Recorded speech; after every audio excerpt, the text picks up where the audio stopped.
안녕하세요. 바람난 남편 속 시원하게 치워버리고 행복하게 아주 잘 살고 있는 40대 여자입니다. 40도 되지 않은 나이 30대. 새롭게 시작하기엔 늦어버린 것 같지만 새로운 삶을 되찾기엔 충분했던 30대 중반에 이혼을 하게 되었네요. 남편의 외도를 알고 이혼을 그 자리에서 바로 결정하긴 했지만 막상 이혼이 코앞에 다가왔을 땐 막막하기도 하고 겁도 나더군요. 하지만 지금은 살면서 가장 행복한 때를 보내고 있다고 자부할 만큼 행복으로 가득 찬 하루하루를 보내고 있습니다.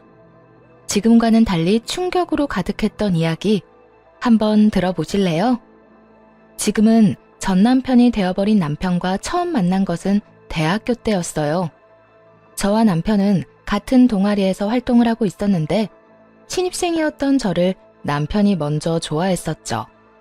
진중하고 과묵한 남자가 좋다며 쫓아다니니 그거 참 매력이 색다르더라고요. 한결같이 저를 좋아해주는 남편의 모습에 저 역시 마음을 빼앗겼고 10년이란 긴 연애 끝에 결혼까지 하게 되었습니다. 결혼을 하며 새롭게 가족이 된 시댁은 솔직히 좀 별로였습니다. 가진 것이 없는 시댁이었는데 물론 가난이 별로라는 것은 아니었습니다. 제가 별로라고 생각했던 건 허세였어요. 시모는 유난히 허세가 많은 사람이었는데 그 허세가 정말 꼴보기가 싫더라고요. 어느 날은 길거리에서나 산 브로치를 하고 와서는 자랑을 하는데 차마 보고 있기 민망할 정도였어요. 길거리에서 사는 브로치라 그러는 것이 아니에요. 문제는 그 허세에 있었죠. 어머니, 브로치 너무 예쁘네요. 지금 옷에도 딱 어울려요. 그래? 그렇지 않아도 이거 엄청 비싸게 주고 산 명품이야. 백화점에서 샀단다. 왜? 갖고 싶니? 너 줄까? 아니요. 전 브로치 잘 안 하는걸요. 어머님께 잘 어울리니까 어머님 하세요. 명품이라기엔 본 적도 없는 문양에 누가 보아도 보세 제품인데 꼭 시모는 자신이 걸친 것은 다 명품에다가 백화점에서 산 것이라며 허세와 거짓말로 재력을 포장하더라고요. 시댁의 형편이 여의찮다는 걸 누구보다 더 잘 아는데 저런 허세를 부리다니 참 어이가 없는 순간이 많았어요. 그것만 해도 충분히 시모에 대한 반감이 큰 편이었는데 남편과 제가 회사를 그만두게 되고 남편은 사업을, 저는 전업주부가 되고 나니 시모는 다른 것으로 반감을 사기 시작하더군요. 우리 아들 정말 대단하지 않니? 회사 생활만 하던 애가 저렇게 버젓이 사업체를 운영하는 것 좀 봐라. 그러게요. 대단한 사람이긴 하죠. 뭐든 열심히 하기도 하고요. 그러니까 그런 사람이 내 아들이야. 넌 무슨 복이니? 그렇게 잘난 남자 만나서 힘든 회사 생활도 그만두고 이 좋은 집에서 아주 편안하게 살림만 하면서 살고 말이야. 정말 팔자 하나는 잘 타고났구나. 네, 그렇네요. 제가 참 팔자 하나는 잘 타고났네요. 남편이 사업을 시작한 것도 저 정도까지 유지하고 있는 것도 저희 아빠의 도움이 컸다는 것을 누구보다 잘 알고 있으면서 저렇게 말하니 적잖게 당황스럽기도 하고 짜증도 살짝 나더라고요. 아들 타령이야 모든 엄마들이 하고 싶을 테니 그러려니 하려고 해도 저를 저딴 식으로 깎아내리는 것은 아니라고 생각했으니까요. 그리고 사실 제가 일을 쉬게 된 이유는 따로 있었어요. 회사를 다니며 임신을 했었는데 그것이 무리가 되었는지 유산을 했거든요. 유산을 하며 우울증이 왔고 사람들을 많이 만나야 하는 회사 생활이 큰 스트레스로 다가왔어요. 그래도 애착을 많이 가진 회사였기에 웬만하면 참고 다니려고 했지만 동료들에게 피해만 된다는 사실을 알고 그만두게 되었던 것이었죠. 그때 심리적으로나 육체적으로 얼마나 힘들어했는지 뻔히 아는 사람이 저딴 식으로 말하니 기분이 확 나빠질 수밖에 없었죠. 여기까지만 해도 충분히 제 기분은 나빴는데 시모는 임신에 관해서도 간섭을 하기 시작했어요. 걱정과 우려가 담긴 간섭이 아닌 오로지 저를 모함하기 위한 간섭을 말입니다. 그래, 그런데 너희 임신 노력은 하고 있는 거지? 한번 잘못됐다고 해서 아예 포기한 건 아니냐니 말이야. 아니면 혹시 네 몸에 문제라도 생겼니? 어머님, 저 몸에 아무 문제 없어요. 그리고 임신 문제는 저희가 알아서 할 테니 그것까지 간섭하지 말아주세요. 뭐? 너 지금 나한테 명령하니? 명령 아니고 부탁이라고 생각해 주시면 좋겠네요. 저 유산하고 몸도 마음도 많이 힘들었단 거 아시잖아요. 뻔히 다 아시면서 임신 이야기를 그런 식으로 꺼내면 아무리 저라도 기분 나빠요. 그러니까 다신 그런 이야기 꺼내지 마세요. 시모는 끝까지 대답을 하지 않고 돌아가 버렸고 아무래도 혼자 힘으로 시모의 입을 막을 순 없겠다 싶더라고요. 거기에다 시모가 올 때마다 스트레스가 이만저만이 아니니 남편에게 도움을 구해야겠다 싶었어요. 남편에게 이야기를 꺼냈어요. 여보, 오늘도 어머님 다녀가셨는데 나 너무 힘들어. 오실 때마다 당신은 치켜 세우면서 나는 집에서 밥만 축내는 식충이 취급만 하시고 최근엔 임신 이야기까지 꺼내는데 내가 어떻게 해야 할지 모르겠어. 그래? 그런 말을 한단 말이야? 내가 엄마한테 연락해서 집으로 오는 건 자제하라고 할게. 당신 몸 안 좋다고 좋게 이야기할 테니까 걱정하지 말고. 그나저나 마음고생 심했겠네. 진작 말하지 그랬어. 당신 일도 바쁜데 괜한 일로 신경 쓰이게 하고 싶지 않았어. 나 혼자 어떻게 해서든 버텨보려고 했는데 오늘은 나 어머님이랑 싸우기까지 했어. 이대로 계속되다간 어머님이랑 진짜 크게 다툼이 일어날 것 같아서 당신한테 도움 구하는 거야. 그랬어? 당신같이 순한 사람이 오죽했으면 그렇게 싸우기까지 했겠어. 앞으로는 내가 알아서 할게. 내가 오지 말라고 했는데도 불구하고 혹시나 엄마 또 찾아오면 바로 나한테 전화해. 내가 바로 와서 해결해 줄게. 남편은 말한 대로 시모에게 연락을 해 당분간 집으로 오지 말아달라 잘 말했고 시모는 알겠다고 군말 없이 답했다고 하더군요. 하지만 혹시나 했던 일은 역시나 일어났고 시모는 일주일을 넘기지 못하고 다시 집으로 찾아와 속을 뒤집어 놓기 시작했죠. 그때마다 남편이 말했던 대로 남편에게 바로 연락을 해버렸고 바로 남편이 달려와 시모를 데리고 나가버리곤 했습니다. 그날도 마찬가지였어요. 시모는 반찬을 해서 왔다며 집으로 찾아왔고 외출길에서 돌아오던 길에 문 앞에서 딱 마주친 터라 피할 길도 없었어요. 하는 수 없이 시모와 함께 집으로 들어오게 되었고 부탁한 적도 없는 반찬통을 내려놓으며 또 한바탕 생색과 함께 저를 깎아내리기 시작하더군요. 며느리 힘들까봐 반찬해오는 시어미가 어디 있니? 넌 정말 남편 복에 시어머니 복에 아주 복이란 복은 다 타고났구나. 다른 집 이야기 들어보면 며느리가 임신도 못하고 돈도 못 벌면서 아들 돈만 갉아먹으면 그렇게 시집살이를 시킨다고 하던데 우리 집은 시집살이가 뭐니? 오히려 내가 며느리 눈치 보고 사는데 너도 그렇게 생각하지 않니? 그런데 넌 집에서 살림을 하는 거니 마는 거니? 어떻게 된 집에 먹을 게 하나도 없어? 식탁 위에 방금 장 보고 온 것을 자신 때문에 정리도 못하고 있는데 그건 알지도 못하는 건지 살림 잔소리까지 해대더군요. 다른 날과는 달리 남편은 연락을 받지 않았고 작정이라도 한 듯 쏟아내는 잔소리에 그날은 참지 않고 맞대응을 하기로 했습니다. 어머님, 집에 들어올 때 저 장 봐온 거 보셨잖아요. 그리고 반찬 안 해오셔도 돼요. 저번부터 저희는 반찬 괜찮다고 말씀드렸잖아요. 임신 이야기도 그래요. 그 이야기는 꺼내지 말라고 여러 번 부탁을 했는데 왜 매번 임신 타령을 하시는 거예요?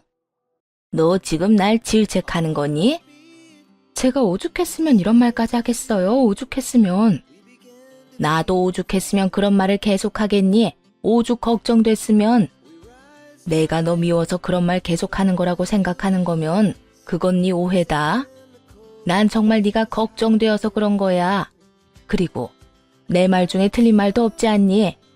너 집에서 내 아들 돈으로 먹고 노는 것도 사실이고 그까짓 유산 한 번 했다고 임신도 못하고 있는 것도 사실이지 않니? 진짜 걱정되면 말을 그렇게 하는 게 아니죠. 그리고 제가 이런 말까지 하진 않으려고 했는데 제가 남편 돈으로 먹고 노는 게 아니라 남편이 저희 아빠 돈으로 돈을 벌어오는 거죠. 그리고 제가 마냥 집에서 먹고 놀기만 하나요? 집에서 살림하시는 분이 어떻게 그렇게 말하세요? 살림도 엄연히 일이라고요. 웬만하면 아빠 이야기까진 꺼내고 싶지 않았습니다. 저희가 잘 먹고 잘 살라고 준 도움을 이런 식으로 꺼내들어 생색 같은 걸 내고 싶진 않았으니까요. 그런데 시모가 저딴 식으로 나오니 도저히 말하지 않곤 안 되겠더라고요. 시모가 저딴 식으로 저를 깎아내리는데 저 역시 시모가 제일 싫어하는 말로 시모의 자격지심을 건드릴 수밖에요. 그렇게 해서라도 말로 받는 상처가 얼마나 크게 다가오는지 알려주고 싶었어요. 예상대로 시모는 제 말에 타격을 입긴 했는지 흥분하며 화를 내더라고요. 너 말 참 이상하게 한다. 그까짓 돈 얼마나 도와줬다고 말을 그렇게 하니? 막말로 내 아들 능력이 안 좋았으면 그 사업을 유지나 할 수 있었을 것 같아? 그리고 살림도 일이야? 그냥 설렁설렁 쉬면서 하면 되는 건데 그게 무슨 일이니? 봐요. 어머님도 기분 나쁘시죠? 저요. 한 번도 남편이 능력도 없으면서 저희 아빠 돈으로 호의호식하면서 산다고 생각한 적 없어요. 그런데 제가 방금 그런 식으로 말하니까 어머님도 기분이 확 상하시잖아요. 어머님이 매번 찾아와서 이런저런 말할 때마다 제 기분이 그래요. 어머님 말만 들으면 꼭 제가 쓸모없는 사람이 된 것 같아 정말 기분 나쁘다고요. 한 방 먹은 시모는 제 심정이 조금이라도 이해가 된 것인지 다른 말은 하지 않고 또 제가 걱정되어 그렇게 했단 말로 그 상황을 모면해보려 애쓰더군요. 그건 내가 말했잖니. 그건 다 네가 걱정되어서 그랬다고. 정말 제 걱정이 된다면 그냥 말하지 마세요. 아니, 찾아오질 마세요. 어머님 올 때마다 저는 상처만 받는다고요. 시모와 저의 언성은 점점 더 높아져 갔고 싸움은 절정으로 치닫고 있었습니다. 너 지금 그걸 말이라고 하는 거야? 아무리 기분이 나쁘다고 해도 찾아오지 말란 말을 할 수가 있어. 건방지게. 건방지다고 생각하든 말든 상관없으니까 앞으로는 이렇게 얼굴 붉힐 일 없도록 다신 찾아오지 마세요. 그렇게 시모를 내쫓아버렸어요. 그날 저녁 제가 시모에게 그렇게까지 한 것을 전해 들었는지 남편이 먼저 말을 꺼내오더라고요. 오늘 엄마 또 찾아왔다면서. 미안해. 내가 바빠서 연락을 못 받았네. 다 들었지? 오늘 좀 말이 심하게 오갔어.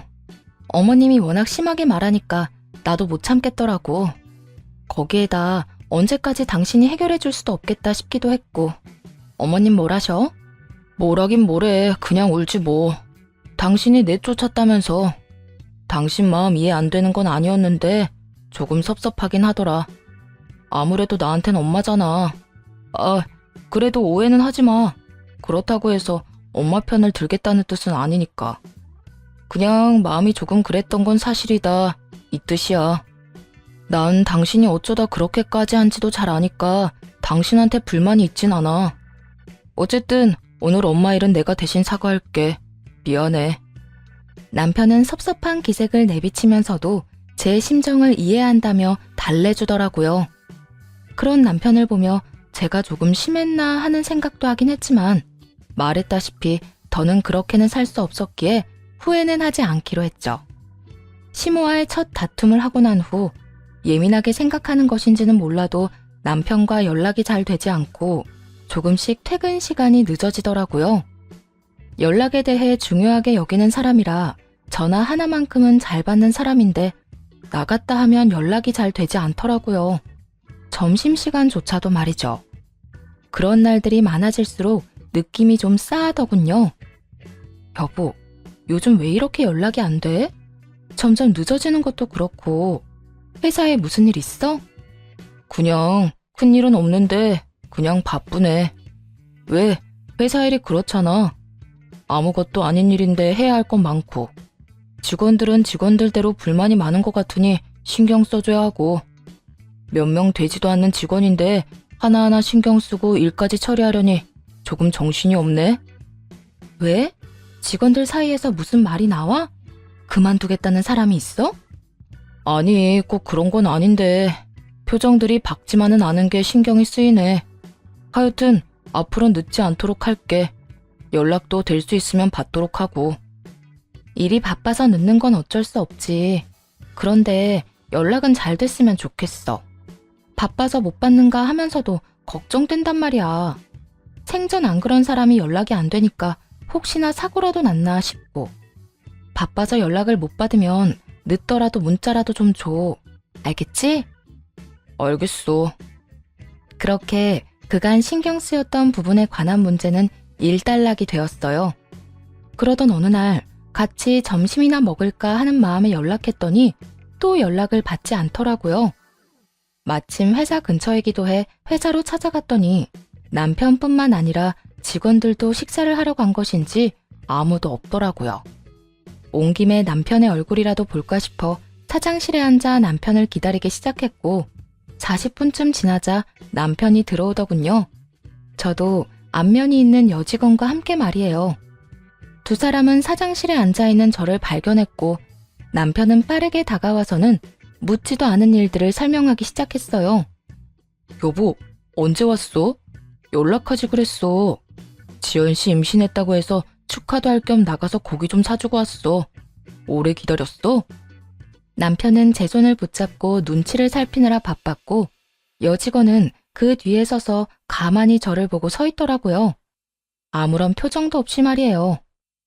연락해도 안 받던데 뭐. 근처까지 온 김에 밥이나 같이 먹으려고 했더니 그나저나 지연씨 임신 축하해요.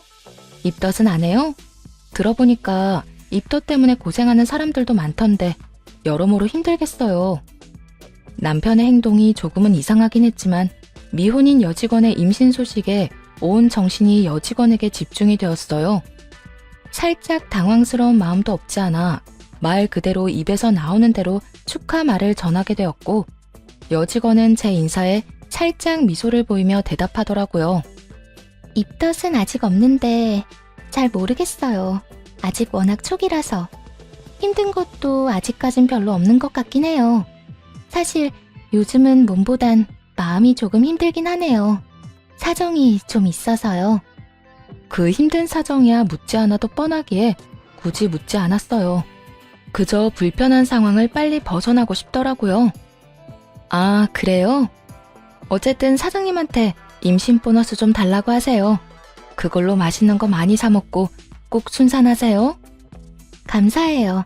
사장님이 이미 많은 걸 주셔서 보너스까지 바라면 너무 염치 없을 것 같은데. 사장님, 저 보너스까지 주실 건가요? 농담이에요.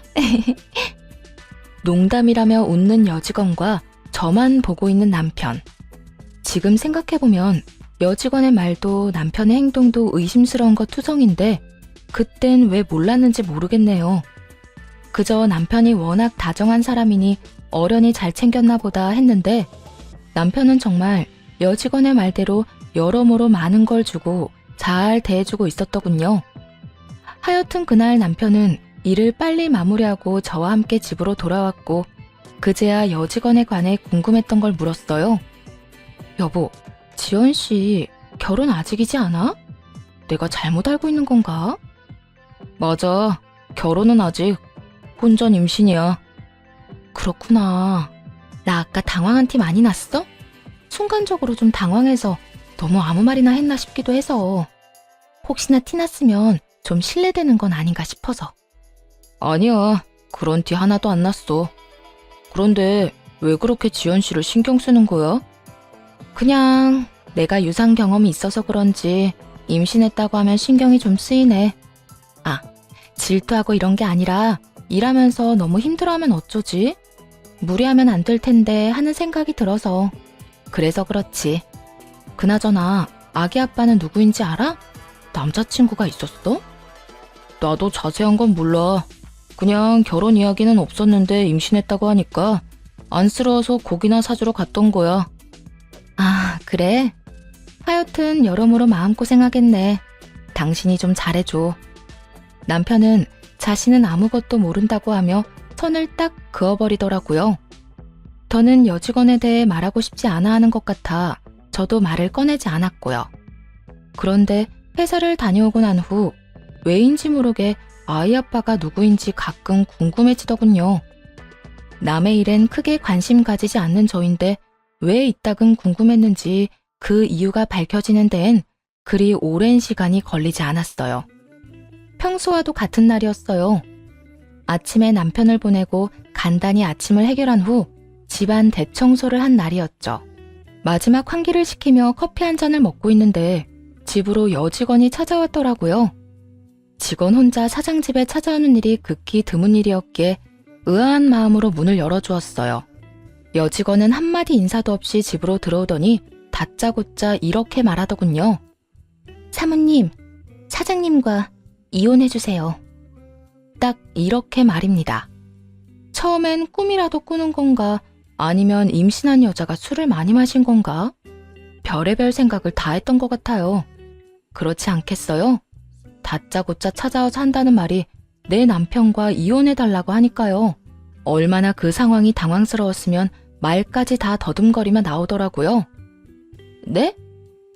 지연 씨, 그게 갑자기 무슨 말... 이혼이라뇨. 저 임신했다는 건 그때 들으셨죠? 이 뱃속의 아기 아빠 사실은 사장님이에요. 그러니까 사장님이랑 이혼 좀 해주세요. 그보다 본론만 말할 수도 없을 텐데요. 직설적인 그 말이 이해되지 않아 멍하니 서 있었어요. 못 알아들은 단어가 하나 없는데도 불구하고 충격이 너무 크니 뇌에서 이해를 거부하는 느낌이 들더라고요. 똑딱거리는 시계 초침 소리가 들릴 만큼의 무거운 침묵이 흐르고 가까스로 정신을 차려 여직원이자 상간녀에게 되물었어요. 그러니까 그 아기가 내 남편의 아기다. 이 말 맞죠?